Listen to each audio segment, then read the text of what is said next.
In a report that the University of Montana Police Department recently released, campus crime seems to be taking a downturn. MTN's Augusta McDonnell has more details on what UMPD is taking away from this new report.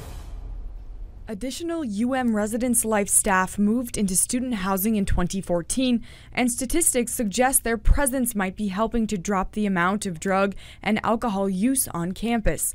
They added several full-time area coordinators to oversee each of the buildings. So we're now in our fourth year of those positions, and having a person in the building that can follow up quickly with students in respect to violations or helping them if they're struggling with particular issues, I think has helped in regard to the drop in alcohol and drug violations in our residence halls. Liquor law violations on campus cut in half from 2014 to 2015, dropping from 417 to 215.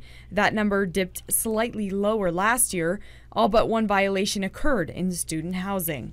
Even as the number of substance use violations went down, another statistic almost doubled. The number of rapes reported increased, but officials say that might actually be a good thing. UMPD fully implemented a new sexual assault investigation policy in 2015 to comply with an agreement they made with the Department of Justice after that agency investigated issues with UM's handling of sexual assaults. It's something that we expected when we initially began creating policies around sex assault investigation, and the independent reviewer and Department of Justice people that we were working with on that all informed us that a rise in reporting would be indicative of better public trust. In 2014, there were 11 reports of rape on campus. In 2015, 2 reports, and in 2016, 22 reports.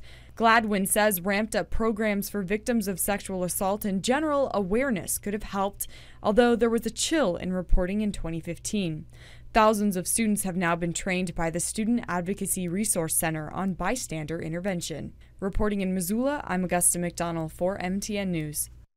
The report is completed in compliance with the CLERY Act, a federal mandate that ensures public transparency about campus policing and safety.